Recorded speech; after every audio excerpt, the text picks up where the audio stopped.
Let's do this. The Cult of Hockey podcast by the faithful and for the faithful. I'm David Staples of the Edmonton Journal. And I'm here today with Bruce McCurdy. Hey, Bruce. Morning, David. How are you doing this fine Wednesday morning? Good. Good, Bruce. Good. 5 years ago, Greta Thunberg predicted the end of the world today if we don't take her orders on climate change. So I'm just glad. I'm glad to have this day, Bruce. Maybe it's tomorrow that it's going to end, though. So we'll see. Well, maybe mitigating action has given us an extra few weeks. I hope so. All right, Bruce. The draft is coming up. Free agency's coming up, and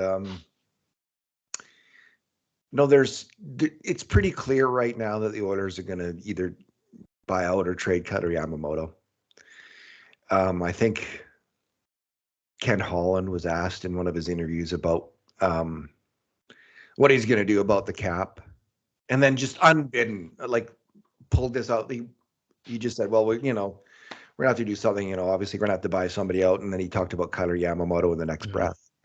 So if that wasn't a tell, Bruce, there's no such thing as a tell. Right. So Yamamoto's either going to now we hear from some hockey insiders, Frank Saravalli, who's very credible, and Chris Johnson, who's also an insider, and credible. He's not up there with Friedman or Saravalli. I think those are the two guys right now who kind of are leading the way. But Chris Johnson's kind of in the next rung, and obviously he's really credible. They both say that there's a market for Yamamoto, and the Oilers can get a draft pick for him maybe or something. So we'll see about that, or at least move him out without having to buy him out, which is really good news for the Edmonton Oilers. So we're not going to talk more about that because we've already dug into the Yam Jam many times, and it looks like Ken Holland will be able to get out of it unscathed. But they still may need more money. There's Evan Bouchard to sign. There's Ryan McLeod to sign. They might want to bring in Connor Brown. So they might even want to make a bigger deal that we don't know about. Brett Pesce's name has come up, the Carolina defenseman. His name's come up this week. Travis Konechny, his name's come up recently. So there's some big players who are possibly on the market that the Oilers might be interested in. And you need a lot more money to sign those guys. So the premise is going to be of our discussion today that Holland isn't going to be the Yamamoto moving Cutter Yamamoto isn't going to be enough. The Oilers might want more money this summer to do everything they need to do, and that's a very real possibility for sure. So we're going to talk about the various players who they might move out, and if you moved out all 3 or 4 of them, you'd have a lot of money, enough to do a Pesce or a Konechny deal probably.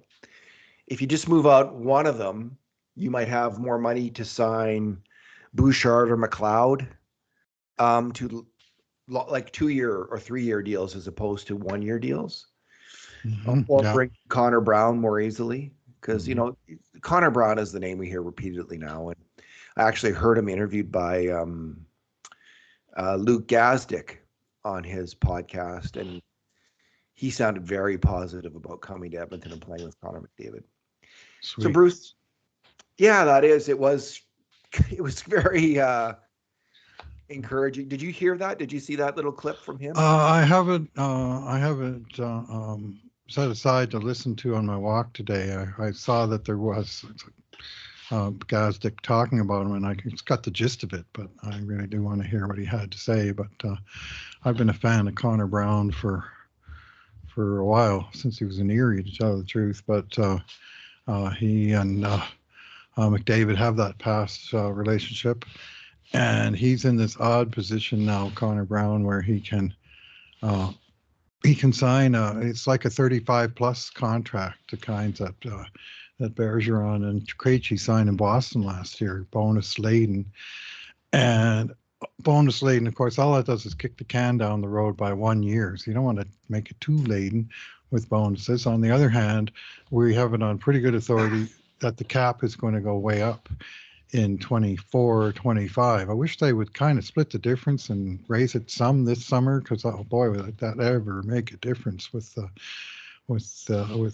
shoehorning the Oilers are trying to do right now. But Connor Brown is just, that's a player that in theory you could bring on for the league minimum with the right bonus structure to satisfy him. And frankly, he's not a big money player. I mean, he's sort of obviously on the recovery road right now after that major injury, and he's had good seasons.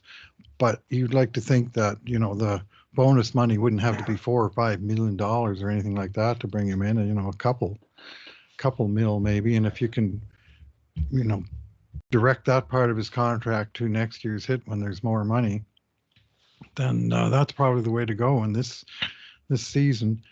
And the one thing we have to bear in mind is that whatever the cap goes up next year, Ken Holland can only spend it once, right? It's not like, hey, cap's going up $4 million. Let's go out and get 6 $4 million players. Yeah. Can you tell I read Oilers Twitter? There's just an endless craving for big name players to be brought in. We want all of the players in Edmonton, all of them. And we will then pick and choose and get rid of the 600 that we don't want, but keep the 20 that we do. Connor Brown, I don't really know his game at all. He's a 30 to 40 point guy who has a good reputation. He is it ACL surgery that he had on his knee? I'm trying to remember what the heck it was. Here, let me just Google it, because we don't have to guess. We have this wonderful thing, Bruce. Yeah, happened early in the season, and it just wiped out his entire year. I had him on my keeper league team, and he never got a point for me. So, ooh. Yeah. Sorry about that.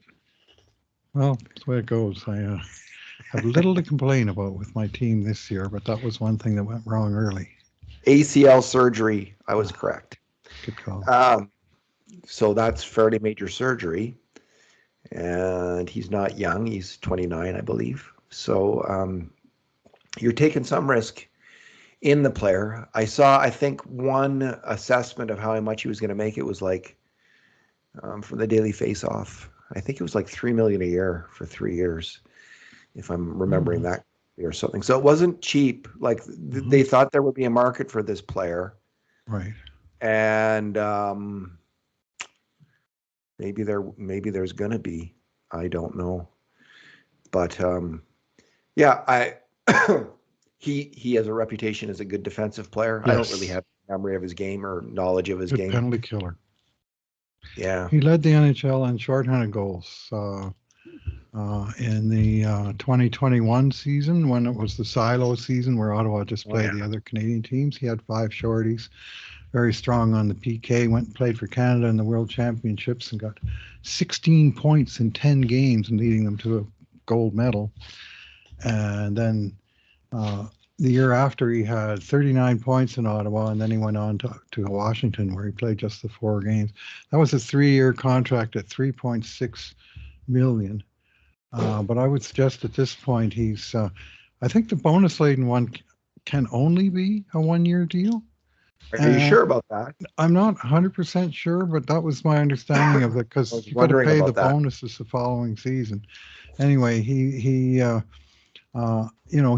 certainly in that range based on past performance, but there's no reason that he's going to need a big giant raise. He's not like Zach Hyman that you got to pay $5 million for what had been a $2 million player. You just want to make sure he's healthy. Sounds like he wants to be here, which is a wonderful bit of news. And what else they say about 29 years old, right in kind of the Holland sweet spot of where he likes to sign free agents. 6 foot, 183 pounds. So he's just sixth round draft pick back in the day in Toronto, but they got a live one. I believe he won the OHL scoring title in his last year. 128 points in 68 games. So he was a big time junior scorer. Yeah. All right. One. I do want to say one thing about Yamamoto, and when I looked a little more closely at him, I'm not that surprised that there's some teams that might be willing to take him on just at his salary. We track players' contributions to grade A shots, including something called hard plays that lead to grade A shots. And these are like tips in front of the net or jams at the net, battles won in the corners that directly lead to the puck going into the slot for a grade A shot. Players who charge hard at the net and screen the goalie on shots. Yamamoto was probably the best Oiler at tipping pucks on net. Yes. And he actually screens the goalie a little bit now and then. He was second on the list for the highest rate of hard plays leading to grade A shots. Zach Hyman was by far and away the top Oiler. He's just got a real knack for it. And you know who was surprisingly weak at it? Like it's not surprising that the skill players always they rate low on this. Like McDavid and Draisaitl, McDavid especially, don't rate too high usually because they're just using their skill to create grade A shots. They don't need to muck it up in front of the net, or that would be a poor use of their talent. Just have them screening the goalie. You want them with the puck. Yeah. So this isn't a stat that necessarily identifies the top offensive talent. So it doesn't.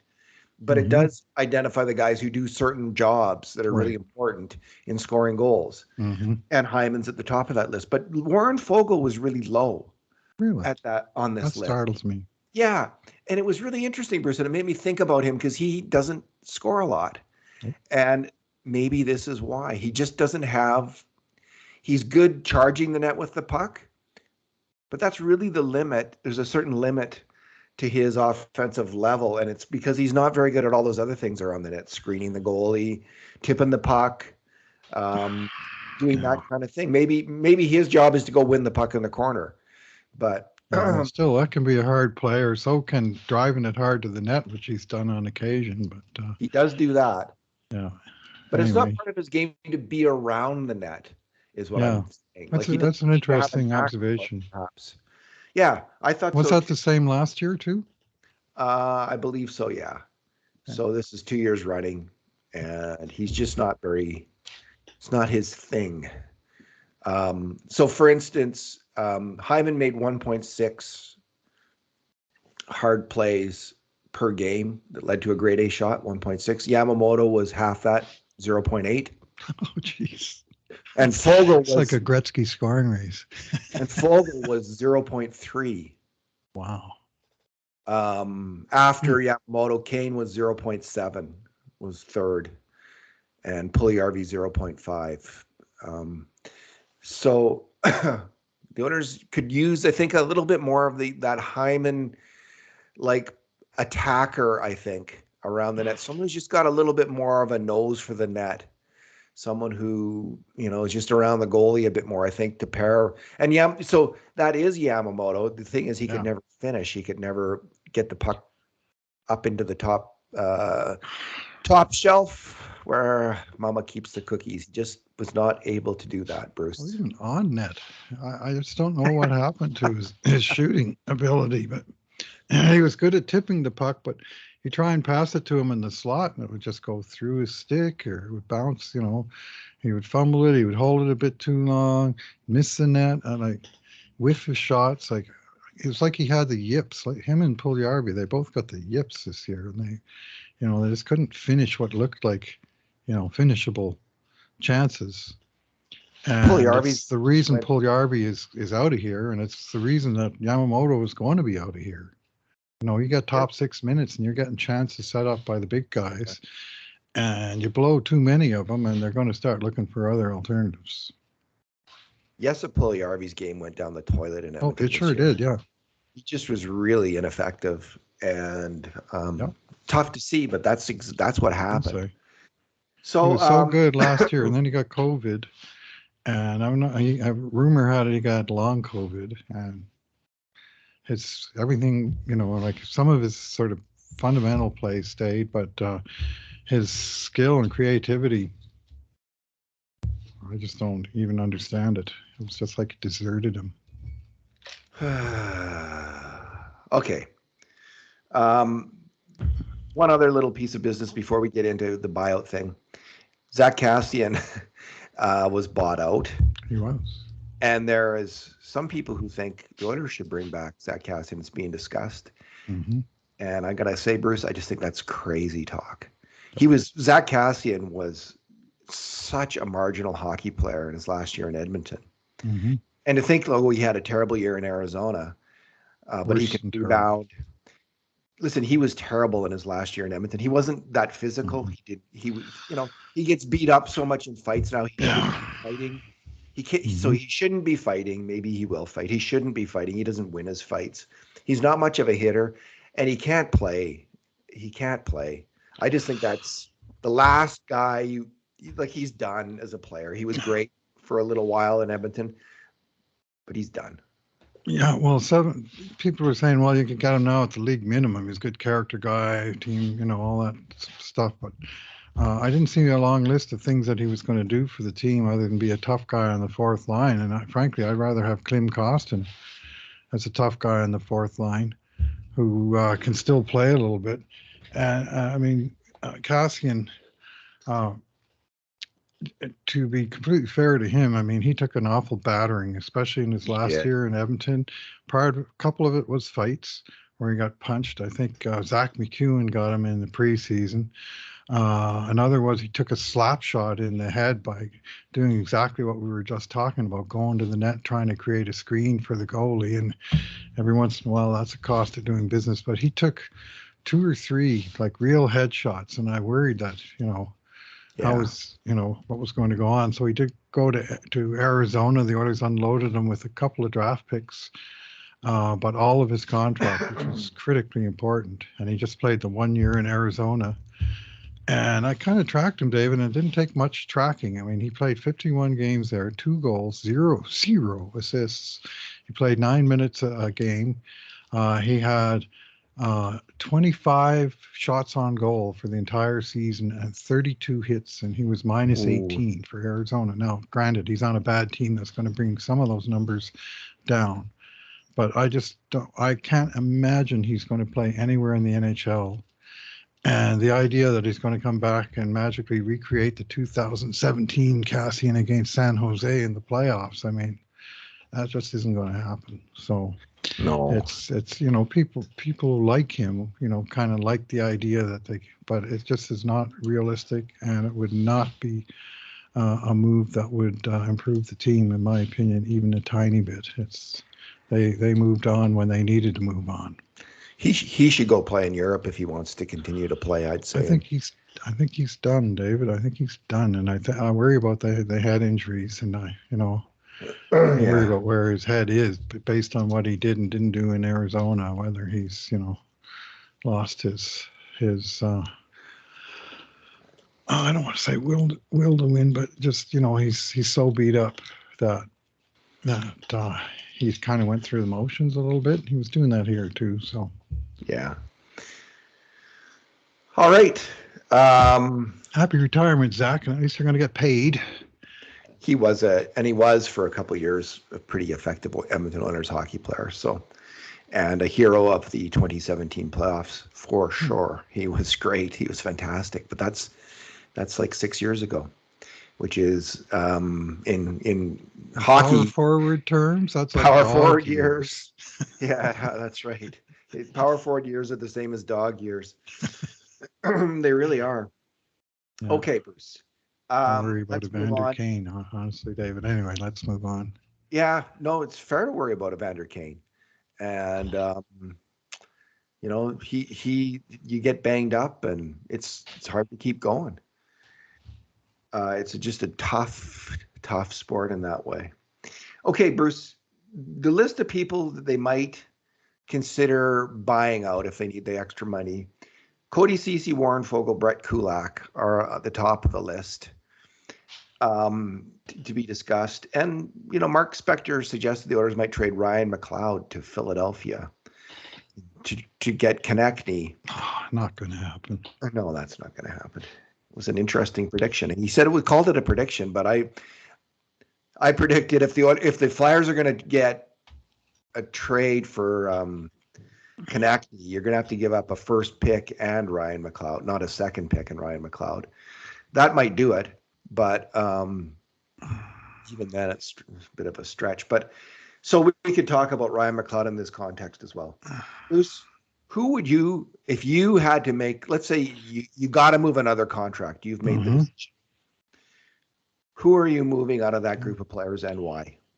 Yeah, I think it's almost, just to keep their own players, David, because they don't have any expiring contracts coming off the books this year, right? Last year they had Koskinen, they had Keith that retired.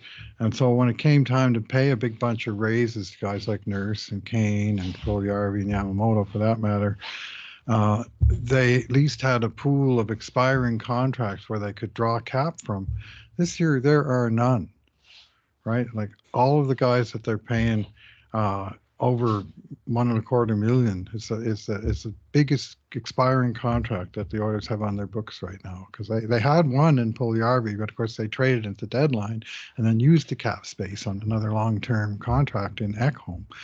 So all of the money is tied up in the older guys, and then they have these younger bubbling under guys who have raises due, and there was like $0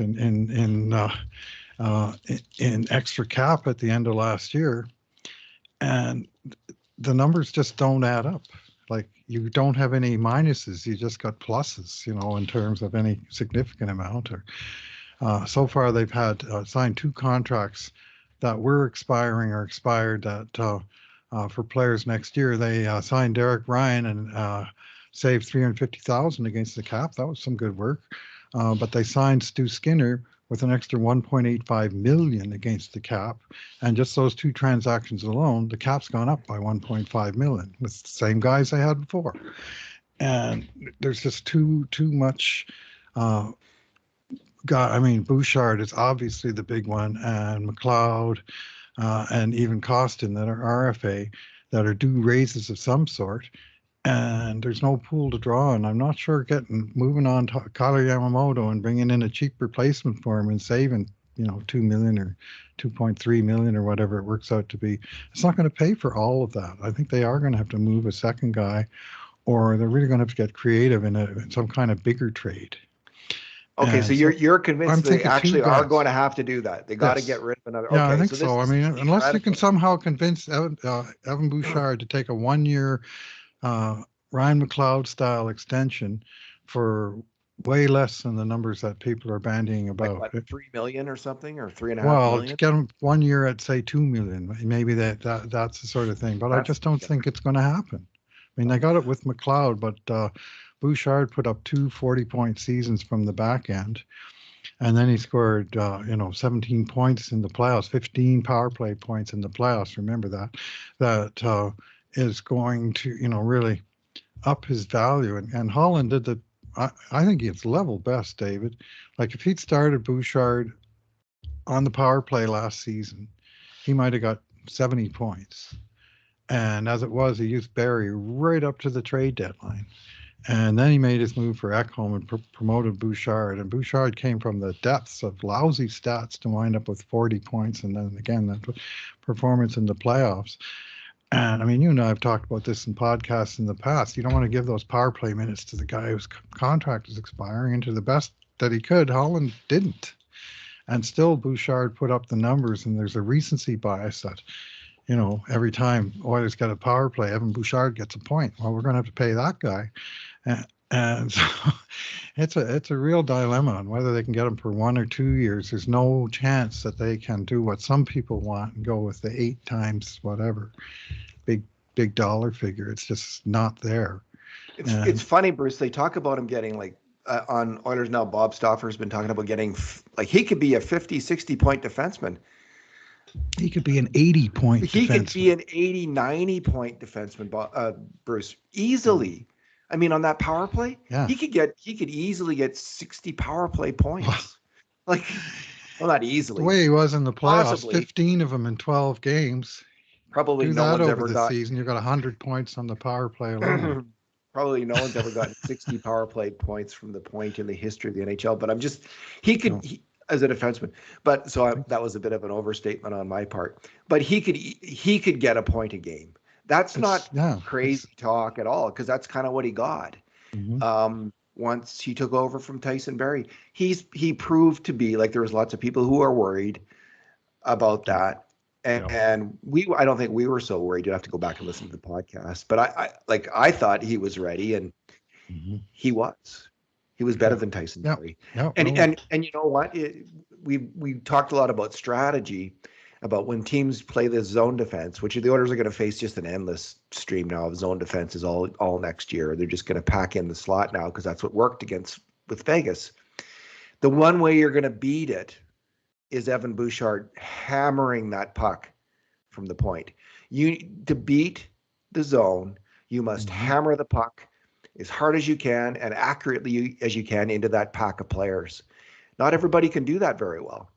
No. And, you know, Darnell Nurse could take 100 shots and he will not score on many of them, even though he's got a good shot now and then. But Bouchard, if he took 100 shots like that, is going to score on 5 or 10 of them. So they talk about guys like Connor McDavid being an ankle breaker with the moves that he makes that has defensemen tied in knots. Well, Evan Bouchard is also an ankle breaker, but of a different sort, where he just hammers that hard, low shot, ankle high into that crowd. And you just got to hope that not too many Oilers are on the receiving end of those. And he's more like a mafia guy, Bruce. He's a knee breaker. He's a knuckle breaker. He's a ball buster. Anyway, back to your question of the four guys. I actually wrote a post and I ranked them. Yamamoto first to go, Warren Foegele second to go, Brett Kulak and Cody Ceci. I think they keep the defensemen and move the forwards. That's my take. What's yours? Right. I think you're right. I think that's the Yam Jam is coming to an end, and they're going to solve that. Foegele is the obvious next pick because he's earning $2.75 million a year next season. Just 1 year left right on the deal. He's a good player. He played very well. He's a good two-way player. He doesn't score much. And I think when they signed him to that deal, there was thoughts, well, maybe he's going to be someone you can move up into the top 6 and he'll have some success there. He's never really looked like that player with the Oilers. He just doesn't combine well enough with other players. He doesn't pass well enough or shoot well enough to be that player. You know, that said, in the calendar year from January 1st on, he was really good for the Oilers. He was one of their best forwards in the playoffs. He was one of their best forwards in the second half of the year. He was really good. So when the season ended and we were thinking of people who might move on, he was not on my list at all. But I agree with you, Bruce. Like, if you need this money, you have Dylan Holloway, you have Raphael Lavoie, you probably have Team Costin, you got Easy. You know, they will probably give as much and provide as much, if not more, than Warren Foegele did last year at a fraction of the cost. For all three of those players, if you add them up, will be about the same. A little bit more.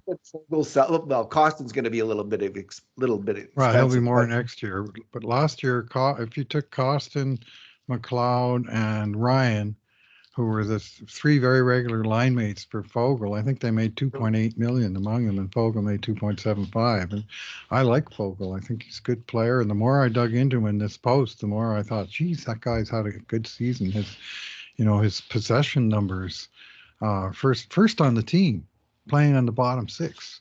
Best, Corsi, Fenwick shots for, high danger chances for. He was second on the team, just behind McDavid, like a couple of tenths of a percentage point behind McDavid. And they never played together.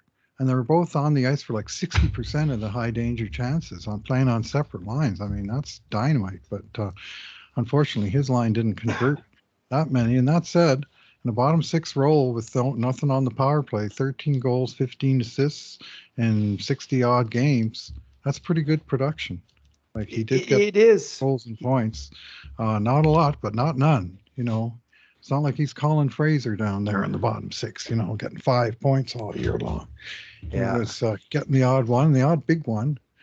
And I do like the player, but he's it's a salary cap world. I think he might be able to get, I don't think he'll be able to get a second round pick for Foegele, but a third round pick. He's a good player. Like if you're the Chicago Blackhawks and you're thinking, we could use a physical player to play with Connor Bedard, and I keep going back to Chicago because they're the obvious ones, but there's other teams in the same boat. Or if you're Arizona or Anaheim. I got Arizona, David. Yeah, there's lots of teams that could use Warren Foegele. He is a good hockey player at a decent price. Easy to move. And you should be able to get, like I say, a third round pick for him. Maybe a second. I doubt a second, but maybe a second. I mean, I doubt it. So yeah, I agree with you, Bruce. The other two, Kulak and Ceci, I actually think Philip Broberg needs to happen to him what happened for Evan Bouchard. Yeah. Evan, wasn't that long ago, Bruce. You may remember this. I'm old enough to remember this. About 3 months ago, lots of people wanted to trade Evan Bouchard for Erik Karlsson. And at that time, it was like, oh, yeah, he really hasn't worked out. And we will move him, and we'll get Erik Karlsson, and he'll get a point a game, and what has Evan Bouchard done? For 12. Just everything that we wanted Erik Karlsson to do. And he is Erik Karlsson in terms of offensive production, and he's probably not that much worse on defense than Erik Karlsson. And he just completely stepped up, and now it's like this idea that you would trade him or lose him, it just sends fear through the Oilogosphere, through Oilers fans. They just can't. But it just shows how pivotal it is for the GM to make space on his roster for players when they're ready, so they can get regular ice time and play. And Philip Broberg needs this. He needs. Holland says he's got to sort this. Well, if Ken Holland, the only reason I think it might not be Foegele and might be Kulak or Ceci is one way of sorting Philip Broberg is to move out Ceci or Kulak, and then you've got a spot for him. And I personally, I'd be okay with that. I think Philip Broberg is ready to play regularly in the NHL. I've seen enough of him. I love the way, especially he defends. He's huge. He gets right on players, and they can't get by him. He doesn't drive them into the boards, but he takes them, and they don't get around him. He's in there, not in their equipment, so to speak, but he's just like the rubber band man, just stretching here, there, and everywhere to stop them from getting around him. I think he can play third pairing defenseman, and I'd be okay if they move. They'll be short of depth, but in thinking about that issue, I think they could sign one or two $2 million veteran players, veteran D-men. So if there are injuries, don't sign this is like the Ryan Murray, Slater, Cuckoo idea. You sign a couple of these guys, and hopefully they won't get injured. It'll work out. $1 million D-men, you mean? Yeah, the $1 million D-men. Sign a couple of them. They don't have $2 million. Yeah. $1 million, two $1 million. Oh, gotcha. Okay, sorry, I misheard. Maybe I misspoke. Two $1 million a year D-men, and gotcha, for 1 year, $1 million for 1 year D-men. Correct. None of this 3 or 4 year. Yeah, because that's what's got them log jammed. It's like everybody's got 3, 4, 7, or 8 years. And that's not going to change. So I'm okay. Like if they decide to do that and try to then, let's say you move out Foegele for a pick, and then you're opening up space for Holloway, Lavoie, Costin. You've got lots of players. If you move out Ceci or Kulak, you actually are doing it for Broberg. And I think actually, if you were, I'm not like a cap guy, a capologist, but in terms of realizing the potential of your team, I think that's the right move to make. I actually do think there's a really strong argument for that kind of move for the Oilers to make this year, is to trust that Philip Broberg can get the job done based on what you've seen. Move out the more expensive player for the less expensive player.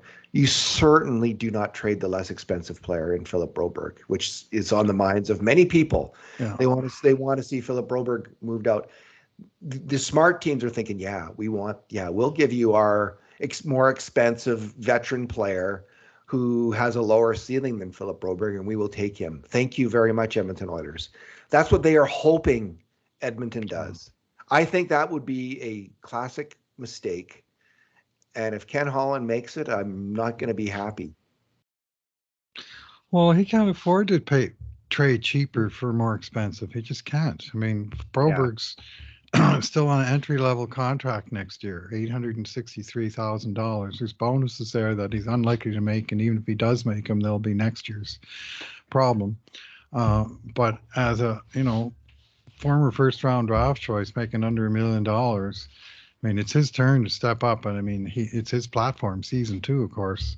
But they have to get value out of that potentially value contract. I wrote about him and Dylan Holloway as kind of peas in a pod in a certain sense of where they are in their development, right? 2 first-round draft choices. Both of them are entering the last year of their ELC. Both of them have shown promise, but neither one of them really moved the needle last year. When you look at it, they were given relatively small minutes against relatively not strong opponents, and they got okay results.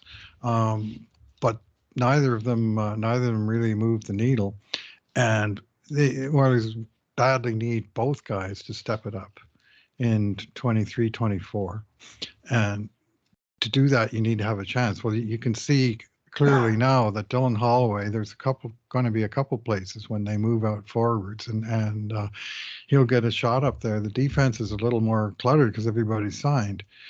And so how they do it is maybe move a D-man out, like you say, but if it's Cody Ceci, well, that's a top 4 spot.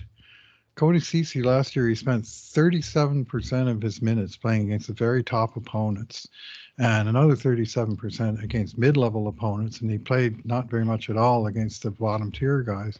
Philip Broberg and all the young Oilers D-men played very little minutes. They were the four least minutes against elite opponents. This is using Puck IQ rating of quality of competition, and it was like reading an age chart upside down. Broberg 12%, and Desharnais was 15%, and so was Niemelainen when he was here, and Bouchard was 20%. They were the 4 lowest on the team. And then all the older guys were up, and Ceci and Nurse were doing the heavy lifting. Well, if you think Broberg's going to go from 12 to 37% tough opponents next year and just no problem, think again. That's a huge adjustment. I just don't love to say he should be ready for the top 4 by now, but it's more realistic to say third pairing, and that's where there's a crowd. So it would have to be Kulak that you'd trade. Yeah, in theory. It's not Ceci. That's why Ceci was 4th on my list, David. Yeah, I think your list is correct, Bruce. I agree with what you're saying. And geez, Kulak was outstanding in the playoffs. Yeah, I like Kulak. He was outstanding. So it's so hard to think about moving that guy. Mm-hmm. And this is the hard thing. But in a cap world, where money is really important, and no, you could get a second round pick for Kulak on that contract, the way he played in the playoffs. Yeah. Man, yeah. I think he's worth a second round pick. He's a good player who should play in a team's top 4. And maybe if he had played that well all year long, they wouldn't have made that Ekholm trade. Well, he played top 4 early in the year before they got Ekholm. He was weak. He played a lot of second pairing stuff, and he was I wouldn't say over his head, but he was in pretty deep. And I'd say he generally sawed off, which isn't bad. But he was better once Ekholm came in, and he was redistributed to third pairing, where he's played his whole career. And he's, I think, a very strong third pairing D-man, and I think probably worth the money as a anchor on the third pair that can step up for a time or during injury bug or whatever. But he's a 5th defenseman with a 4-year contract. I think they should think of that. That's the next guy I would think about. Like it's very tempting to hold on to both Foegele and Kulak because they can both play. Yeah. But yeah, it hurts. They're not cutting fat here. They're not cutting fat. They're cutting into they're the bone. making really hard decisions. But you have to make these hard decisions, right? Like this is the modern NHL, and you drafted Philip Broberg, you developed him. Same with Raphael Lavoie for a reason. So and Dylan Holloway, and when they're ready, you got to make room for them, just like they did for Evan Bouchard. Now the counter argument would be, well, David, you probably said the same thing about Jesse Puljujärvi and Kailer Yamamoto. Like, you got to give these people a chance, and you've got to make room for them. And I did say those things, and those guys didn't work out. But what I would say is, that's how it's done. That's proper running of an NHL team. Now there was problems with Puljujärvi and Yamamoto. They were rushed to the NHL. At least Puljujärvi was. Now that didn't happen with Broberg or Bouchard, and it hasn't happened with Holloway. So it's a little different here. They're more ready when they're going to be getting their opportunity. Yeah. But so there was problems, but in the end, it worked out. Mm-hmm. The process worked with Puljujärvi. When the Oilers traded Jesse Puljujärvi, they knew he was not going to succeed in Edmonton. They had certain knowledge of that. They were able to move him without taking on a penalty in terms of his cap hit. Amazing. So that is the process working. That's not a failure of process. That's how it's supposed to work. And what you want to do with Philip Broberg is trust the process, which is give him the opportunity when he's ready for it. See how it works. And maybe he's going to step up into the top four, or maybe he's going to fail. But you've got to give him that ice time, and you got to give him that chance. And that's what I would do with him this coming season. He needs to have it. Now, he's probably going to get it just because of injury. And this is why they're probably thinking. He didn't get it last year because there was no injury, which was very exceptional. So because there's going to be injuries, you might want to keep Kulak and Ceci, and you're just trusting there. But I think, given the shortage of dollars, the better play is probably the smart play. Is to again trade Kulak, put Broberg in the lineup, and sign two veteran NHL defensemen on 1-year deals at $1 million each. To be perfectly clear, and that's how you go for it this year with this team. And then you have that money. You're going to have the money because you need to have the Oilers. Probably their big play, Bruce, is at the trading deadline, but you need to have empty cap space in your roster.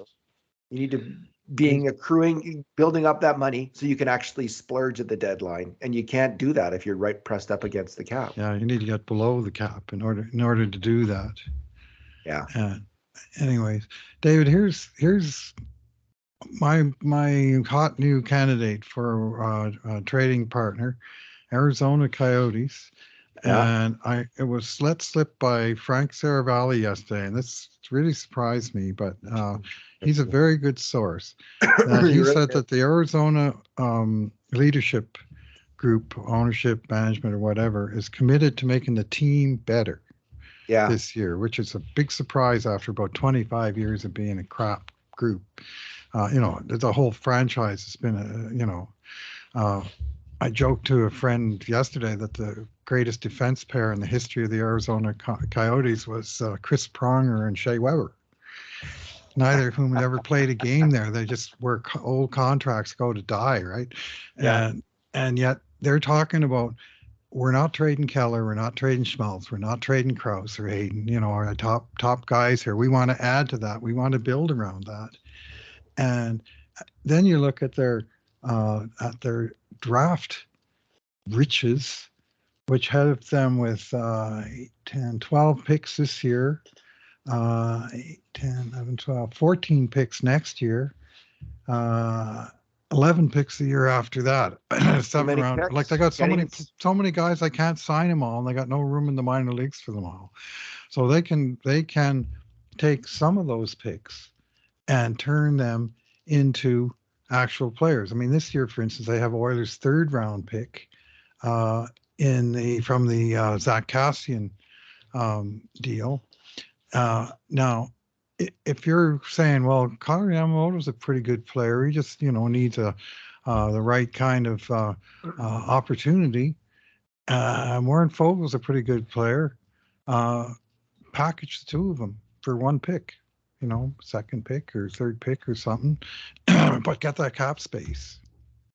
Yeah. Kind of do the reverse of the Kassian trade last year, where you're getting rid of a bad contract for cap space. In this case, you're moving on from good players, but to get cap space and maybe some decent draft pick out of it.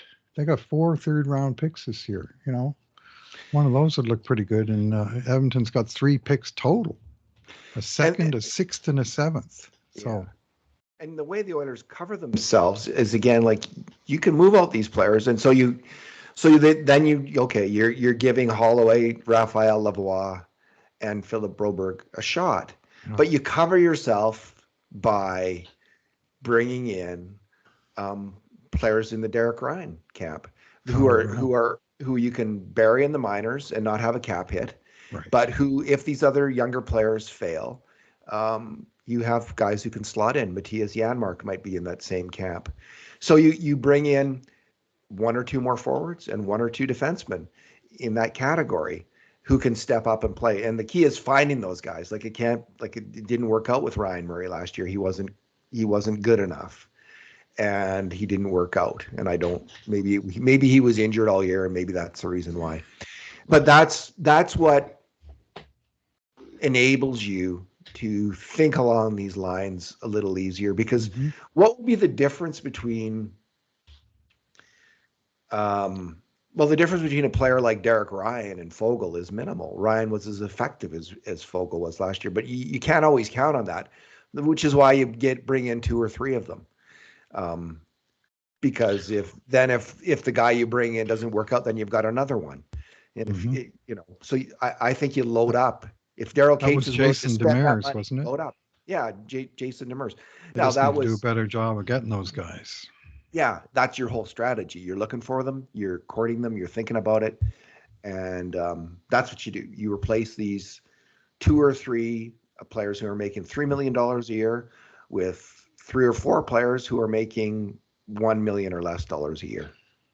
I was encouraged yesterday, by the way, to hear also on Bob Stoff show Brad Holland, who's the pro scouting czar, as they would say in the States, for the Oilers, and he talked about what goes on at the pro scouting meetings, but he also talked extensively about some of the film work that they do and how they actually drill down on players with film work, where they pick out particular games. He says, they might look for a 1-goal game with lots of penalty minutes, where they know, there's going to be lots of situations and there's probably some bad blood, and and they'll just focus on one player. How does he respond to this situation? And they go into the film knowing what actually happened in the game and knowing it was probably a high stress situation as opposed to 4-1 at Phoenix in January. And I like the attention to detail of what they're looking for and how they isolate it. Like, there's some real thought going into, we're going to do video scouting, we're going to pick our spots, but we're going to pick it in such a way that we're looking for how this guy fits, how he performs under particular stress situations. And then we want to add, each player as a piece of the larger puzzle. Well, I'm not sure that's anything new to what other teams do, but that's what you need to find. You got to find that Derek Ryan or that, any number of veteran pros. I mean, every summer we see after about July the 5th, using the traditional calendar, you see it's just a game of musical chairs. There aren't enough jobs for the number of pros that are out there, and the signings that get made in the later in July. And this is where Holland's got to do his work, because he's not going to go out and sign that guy for $40 million on July 1st. He just can't do it. So he's going to have to be sort of seeing what's left in second, third week of July, who might, who's still available that might come to camp on a PTO. I mean, a lot of it's the same old stuff, but this is where the Oilers really need to focus, because they cannot focus on the big money market, and they cannot focus on making a big trade to bring someone in unless they're offloading salary in that trade. And they got so many no move clauses and such that there's not really a lot of choice to be had there. So I think they're finding, they got the bricks, now they need the mortar. A little more mortar. So we have the last thing we'll talk about, or one of the last things, will be Evan Bouchard and the possibility of an offer sheet for Evan Bouchard. I mean, he'd be very tempting for another team. He's such a good player. If you're looking for someone to run your power play, why not Evan Bouchard? So I'm just trying to log into the Journal website so I can read. Kurt Levins, our colleague at the Cult of Hockey, wrote about this, and I thought he wrote something kind of interesting. Here's what Kurt said, quote, "Like you, I have heard and seen the hand-wringing over a possible offer sheet for Evan Bouchard, and I am here to tell you, it will not happen. Bouchard knows he will be the number one power play in Edmonton. Bouchard's agent, Jeff Jackson, knows his client's best opportunity is in Edmonton. There is deep respect for general manager Ken Holland among his general manager brethren. No one is blindsiding him," unquote. The one thing I would say is Jeff Jackson's also Connor McDavid's agent. And I'm not going to suggest there's a conflict of interest, but I wonder how Connor McDavid would feel if Evan Bouchard took an offer sheet and left town. You're losing your top power play guy. I just think I essentially agree with what Kurt says. I think it would be very tempting, but I just think Bouchard, in his own self-interest, will realize a couple things. That he will get paid in Edmonton. When the cap goes up, there will be some money that will open up, and he's going to get a lot of it. The second thing is, for success in his career, if he can put up a couple 70, 80, 90-point seasons here in Edmonton and really show what he's got, which is, Tyson Barrie had almost a point a game season, did he not, on that power play, and he didn't really get paid. But I think it's going to be different than with Bouchard, because he's just at a different level of offensive ability than Barrie, as good as Tyson Barrie was. Bouchard's shot just puts him in a different league. And with the way the defenses are packing in, I just think Bouchard's shot, that kind of weapon, is kind of unusual in the NHL, because it's just that much better than most other players, even the elite players. So Bouchard, there's a lot for him in Edmonton. Chance to win a Stanley Cup, chance to play on the best power play of all time, chance to score a point a game. Where if he goes to Montreal or Arizona or anywhere, he might go to he might then just be a 50-point power play defenseman, or tops in the 60s. He's just not going to. It's not going to be the same. And why would you give that up? In the short term, yes, it might cost him a couple $1 million for a year or two, but in the long term, he will get paid. He'll get paid really well, and he will win a Stanley Cup in Edmonton. So I see him staying. Yeah, well, they can kick the can down the road with a 1-year deal, but it won't be dirt cheap. And the option is go 2 or 3, but you're going to need at least $4 million to do that. The latter, 3-year deal might even be closer to $5 million, just based on what he did last year. But I'm just looking at it from a point of view of the other team that might be making an offer sheet, which there haven't been. There've been 2 successful offer sheets in the current century. Yeah. Dustin Perry and Jesperi Kotkaniemi. And one point that I've heard out there that I actually do give some credence to is that GMs they're very reluctant to get into this offer sheet business. And you remember how Brian Burke reacted to the Dustin Penner situation. He wanted have a barn fight with Kevin Lowe over it. And Ken Holland, like him or hate him, like some people do, he's been around a long time. He has a lot of respect around the league. He's a straight dealer. He makes trades that serve the interests of both teams. He finds sort of the natural buyer-seller type trades, and some team directly attacking and going after his young defenseman. I think they'd be reluctant to do that. But the other thing that would make him reluctant, it would make me a little reluctant, frankly, on another team. You look at Bouchard's great playoffs, 17 points. Well, 15 of them are on the power play. Yeah. McDavid was involved in 10 of those 15 power play goals. Draisaitl on 7, I think. And he scored like 5. And the team getting was going to say, well, we don't have McDavid or Draisaitl, but we're going to get this guy to run our power play. And how much of it is him and how much of it is them, and how much are you willing to risk making an offer sheet, which is going to cost you millions of dollars and draft picks. And I think that the tendency, and of course it only takes one team to break the mold, but the tendency will be to say, he's out there and there's lots of guys out there, and we have our own plans. We got our own guy that's coming up, or we got we've already got a guy that plays the point for us that we're committed to for 2 more years. There's going to be a lot of reasons not to do it. And I don't know that there's just going to be anyone that steps forward. It's just the offer sheet is just, in theory, it's a weapon and a half. But in practice, they've made the compensation tough enough that most teams don't do it. And early on in the process, you may remember there was a time when I try to remember which order it was. I think it was Philly and Vancouver, and there was a offer sheet that went one way that Philly matched, and then they made a retaliatory offer sheet the other way for Ryan Kessler, I think it was, and forced Vancouver to match.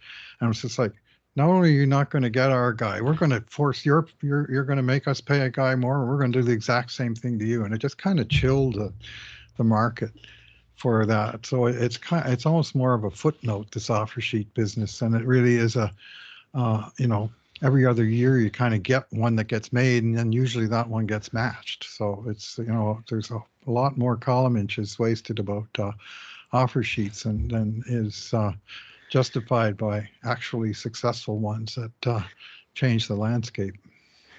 And if you're a GM, there are other defensemen. Like Brandon Montour was picked up for not very much. I can't remember what exactly the deal was. Was he a free agent or something? Anyway, he got 73 points in 80 games. There's other players who are just at the next rung, like, there's Tyson Barrie, 55 points this past season. There's Shane Gostisbehere. He's your typical offensive defenseman, who brings that attack, but defensively he's a little suspect. And arguably, you could say the same about Evan Bouchard at this point. Yeah, Tony DeAngelo. Like the Oilers could, if the Oilers needed to fill in, right, they could trade a low pick they could trade a pick for Tony DeAngelo out of Philadelphia, or get Shane Gostisbehere. And those two guys, one of them could put up 60, 70, 75 points on the power play, like Tyson Barrie. It's not. So it's such a choice position. And you're right. Like as a GM, you'd be thinking, geez, we could sign, let's say we go all in on Evan Bouchard and give him like a 7-year deal at $8 million or something like that. But we could end up with a defenseman who's weak defensively, who doesn't really pan out defensively like we were hoping, and only gets about 45, 50 points a year on the power play. A guy who should cost $4 or $5 million, we're paying double that. Like it could be a disaster for the team that went in on. So yeah, there's that as well, Bruce, which is really good. Other teams are aware of that. They are thinking that as well. Yep. They're reluctant. The other market they're really reluctant on is waivers. And I'm constantly surprised by the caliber of player that clears waivers. But there's always this human element to it, and part of it is the ego of the GM himself. I got my own team here. I'm going to see how they go. But also the GM, and I'm particularly thinking of the end of training camp when you see all these names on the waiver wire, these good AHLers going down, and almost none of them get picked up. Nobody picked up Dean Costin. Nobody picked up Dennis Grebiskov, Dmitry Dmitry Samarukov. Samarukov. Nobody picked up a ton of guys. And part of it is just the human relations thing. You're going into your locker room and you're saying, okay, guys, I know you've been busting your balls trying to make the team, but we just brought in this guy that St. Louis just cast off on waivers. He's not good enough for them, but he's better than you guys, so we're bringing him in. GMs don't like that kind of, most don't anyway. There's probably some that don't mind a little conflict in the room, but unless the guy is like clearly, hey, we wanted this guy for a while and here's our chance, we think he can fit in. So they're more looking at building their team through more traditional paths and I mean the odd player, Amadio in Vegas that won the Stanley Cup, he was picked up on waivers, but it's just not that many, and offer sheets even less so. Teams like to build by drafting, by trading, and this is where Ken Holland, to me, is and during his time in Edmonton, his 4 years, his best results, frankly, have been by the trade route. I think he's made some good trades. I thought he made 5 good trades last year, starting from the Kassian deal at the draft and ending with the Bouchard deal the day before the deadline. I thought he made 5 good trades that dealt with salary cap because it was a huge issue last year as well, but also improved his team. Whereas you look at the rest of his record, his draft record, clearly it's too early to really know, but there's nobody that's come through and outperformed his draft position just yet. If you look at his free agent signings, there's good, there's bad, right? He got Zach Hyman, he got Jack Campbell, so you got some good and bad there. And his signing record is a little bit hit and miss, but his trade record. So if he has to, bounce his team by making trades, maybe that's not the worst position to be in. But he's, of course, there are those that think he can do no right. But I would judge him at, different levels for his different functions as a GM role. But his trading record, to me, it's been okay. Yeah, we'll have to see about the draft thing. They did.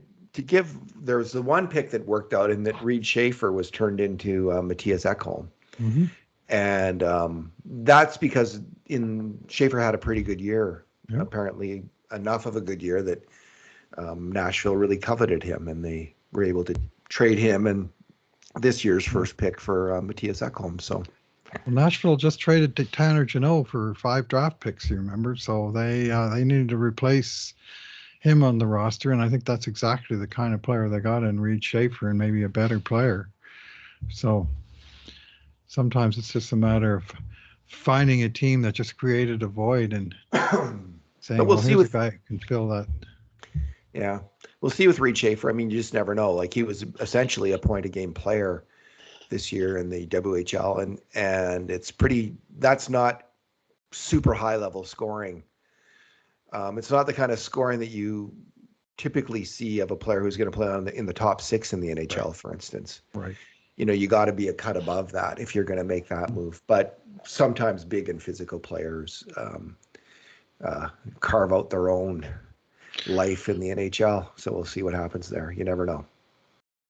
That's why they're coveting him, because they think he can be that kind of really super tough, aggressive player. Well, Bruce, have we covered the field here? Any other thoughts, or? Yeah, I think pretty much we have, David. It's the one, to me, and they've seen it in my posts, those regular readers, and thanks for reading that it's salary cap corner that, you could argue Holland's painted himself into, of not having any expiring contracts. It kind of dominates the landscape. They have to, that has an impact, as last year too, but I think maybe more so this summer, of overhanging, like the sword of Damocles. Everything that they do has to take that into account. And I think they'll be doing small deals. And if there's one big trade in there somewhere, it's got to be money going out for money coming back. And that's not easily done either. They got to make 2 trades, to me, money going out. And then they can work with the rest of what they got and fill with $1 million class free agents and just do a great job on that front. So. Alrighty. Well, it's going to be an interesting couple weeks. Bruce? Yeah, we got the draft, and then we got the free agency on Canada Day, and then we're off and running. And we're writing articles about prospects for the rest of the summer. Thanks for talking today, Bruce. Yeah, thanks for listening, everyone. And in the meantime, and in between times, this has been another edition of the Cult of Hockey podcast.